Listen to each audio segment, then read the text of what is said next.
ABP আনন্দ, এগিয়ে থাকে, এগিয়ে রাখে। বক্তব্য বলতে এই ভিডিওটা একান্ত আমার পার্সোনাল ভিডিও ছিল। আমার ফোন এখন ইতিমধ্যে দেখতে পাচ্ছি বউকে বাড়িতে রেখে পার্সোনাল বান্ধবীর সাথে স্পেশাল ক্লাস করতে ভাইরাল। কিসের জন্য ভাইরাল, কেন ভাইরাল, সেটাই দেখবো।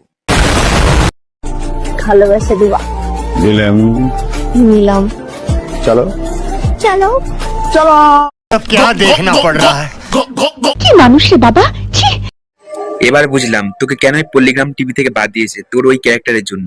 বলেছিস দেখ ভাই, প্রেম ভালোবাসা রিলেশনশিপ এটাই মানে শুধু না যে সেক্সুয়াল সম্পর্ক, সেক্সুয়াল ঠিক আছে, এটা না, বিয়ের পরে ওটা হয় ঠিক আছে। মানুষটাকে ভালোবাসা মানে শারীরিক চাহিদা এসব মেটানো না। ছেলের মেয়েটা তোকে ভালোবাসে বলেই তোকে ভরসা করে তার সবটুকু তোকে উজাড় করে দিয়েছে ঠিক আছে।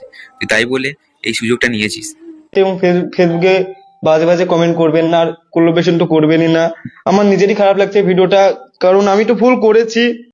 ভাবিয়া করিও কাজ, করিয়া ভাবিও না, কথায় আছে না, এটাই সত্যি। কিছু করার আগে সেটা ভাবতে হয়। আমি বলছি না যে ওই জিনিসটা করা খারাপ বা ওইটা খারাপ, সেটা বুঝতে হবে যে কোন সময় করছি। এখন হয়তো তোমার বাচ্চা মতলবি হয়ে উঠেছে ঠিক আছে, এখন বাই উঠে গেছে, এই বয়সটাই খারাপ